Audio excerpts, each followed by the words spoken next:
नमस्कार दोस्तों, मैं एडवोकेट यशवंत यादव आपका स्वागत करता हूं लॉ एडवाइज में। आज हम बात करेंगे कि जो आप ईएमआई नहीं दे पा रहे हैं, उसके बाद आपको कोर्ट का सम्मन आ रहा है। तो कोर्ट का सम्मन आ रहा है तो आपको सावधान रहना है। ऐसा ना हो कि आप जैसे नोटिस आती है बैंक के एडवोकेट की नोटिस, उसी नोटिस के हिसाब से आप कोर्ट के भी सम्मन को भी समझ लें। तो ऐसा नहीं है। अगर कोर्ट का सम्मन आ रहा है तो उसके लिए आप सावधान रहिए। आपको क्या करना है, कैसे करना है, आगे का क्या प्रोसेस होता है, सब कुछ मैं आज इस वीडियो में आपको बता देता हूं। कैसे कैसे क्या प्रोसेस करना है। और ये वीडियो आप लोग पूरा देखा करिए। और वीडियो चल रही है अभी, साथ के साथ आप लाइक करिए। आप लोग लाइक कम करते हैं, तो लाइक होना चाहिए। यदि आप वीडियो देख रहे हैं तो लाइक करिए। आप ही लोग के लिए मैं तो ताकि आप लोग का मोटिवेशनल बना रहे, आप कहीं से कमज़ोर न पड़े। लोन की ईएमआई डिफ़ॉल्ट होना कोई क्राइम नहीं है, आप कोई अपराध नहीं किए हैं। इसलिए आपको कोई भी समस्या हो, परेशानी हो, तो मैं आपके लिए हमेशा तैयार हूँ। तो वैसे एक छोटा सा होता है लाइक और सब्सक्राइब, तो नए हैं तो आप लोग सब्सक्राइब भी कर दीजिए।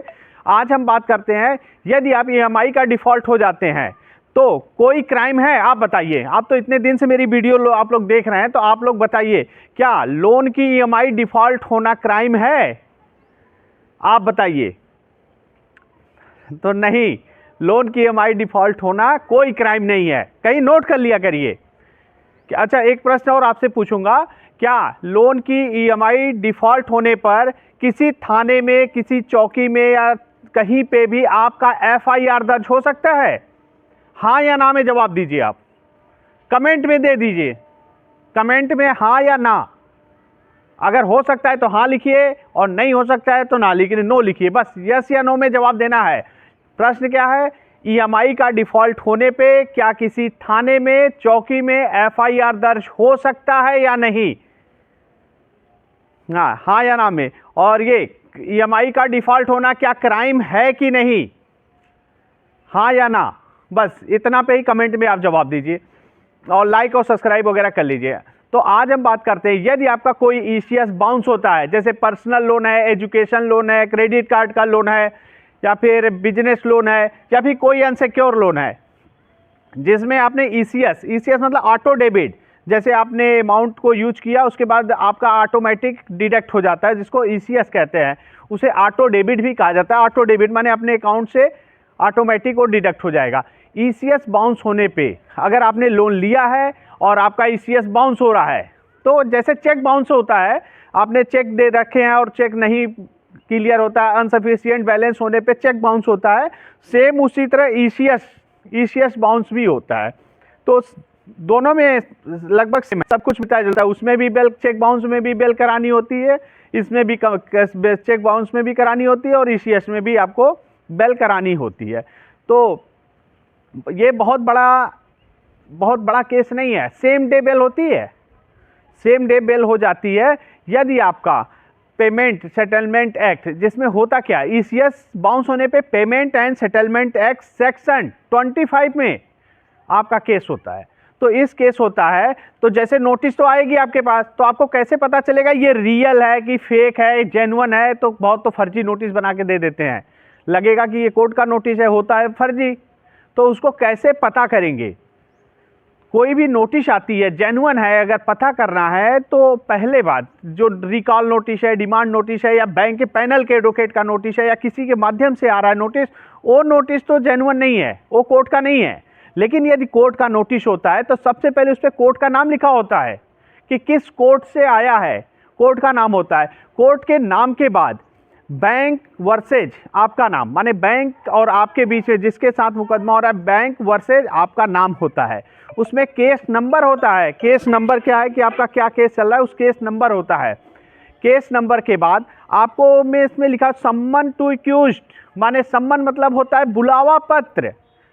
कोर्ट के माध्यम से आपको बुलाया जा रहा है, वो बुलावा पत्र होता है। और एक्यूज माने आरोपी, आप आरोपी हैं, आपको बुलावा पत्र भेजा जाता है। उसमें लिखा होता है कि आपको बुलाया जा रहा है, उसमें समय दिया होता है, दिनांक दिया होता है, और फालतू की बहुत सारी चीज़ें नहीं लिखी, तो एकदम सिंपल होता है।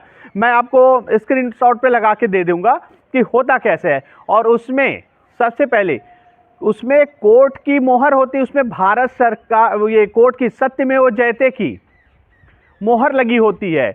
और उसके बाद कोर्ट की मोहर और जज साहब का सिग्नेचर होता है। तो ये चीज़ें होती हैं जो कि जेन्युइन होती है। उसके बाद भी अगर आपको डाउट नहीं समझ में आ रहा है, आप क्लियर नहीं कर पा रहे हैं ये कोर्ट का नोटिस है कि नहीं है, जेन्युइन है कि फेक है, यदि फिर भी डाउट आपको बना है तो उस कंडीशन में आप हमें व्हाट्सएप पे भेज दीजिएगा। मैं उसको देख करके ई कोर्ट पे जनरेट करके बता दूंगा कि क्या है क्या नहीं है, वो जेन्युइन है कि फेक है कि क्या है कैसे है, पूरी चीज़ आपको डिटेल में बता दूंगा कि ये।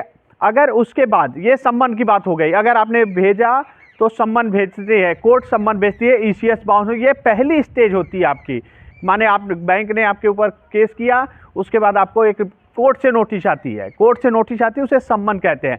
सम्मन की नोटिस जिसको बुलावा पत्र कहते हैं, सम्मन मतलब बुलावा पत्र, बुलावा पत्र होता है। और सम्मन के बाद आपको बेल करानी होती है, बेल कराने जाते हैं तो उसमें आपको एक जमानतदार लगेंगे और एक उनकी फ़ोटो लगेगी, आई कार्ड लगेगा, उनकी आई कार्ड माने आधार कार्ड हो गया या पासपोर्ट हो गया या वोटर आईडी कार्ड हो गया, फ़ोटो हो गया, और जिस पेपर पे आप ले रहे हैं, जैसे बाइक का पेपर हो गया, कार का पेपर हो गया, या ज़मीन का खतौनी होता है उसका डॉक्यूमेंट होता है रजिस्टर, तो उस पर बेल हो जाती है, ईजिली हो जाती है, सेम डे होती है।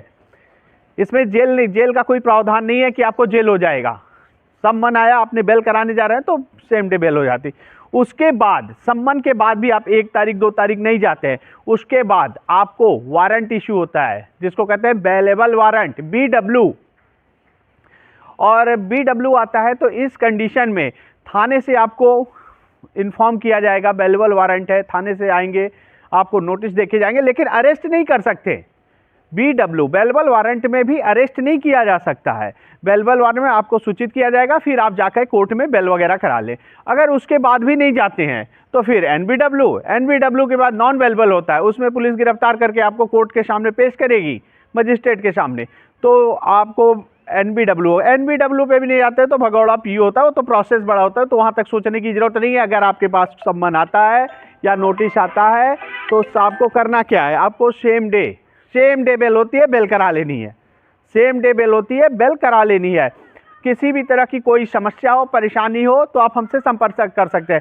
अच्छा, ईसीएस का केस ये जो करते हैं, ईसीएस बाउंस का, कभी ये दिल्ली के आप हैं तो करेंगे मुंबई में, मुंबई के हैं तो चेन्नई में, माने आपके घर से 1000-2000 किलोमीटर दूरी करते हैं ताकि आप परेशान हो। तो आपको परेशान होने की ज़रूरत नहीं है, वन टाइम एक बार में ही जाएंगे, सेम डे बेल हो जाती है। और उसके बाद आपको, अगर आप EMI नहीं दे पा रहे हैं, आपको सेटलमेंट करना है, आपके ऊपर केस हो गया है, तो आप एक मेल कर दीजिए या स्पीड पोस्ट भेज दीजिए।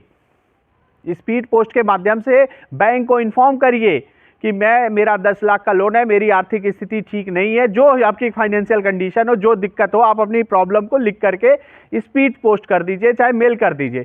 उसके बाद वो सेटलमेंट पे आएंगे, अच्छा खासा सेटलमेंट हो जाता है। जैसे 20 लाख का है आपका अमाउंट है तो 5 लाख 6 लाख 8 लाख तक में सेटलमेंट हो जाता है, 20% तक सेटलमेंट हो जाता है।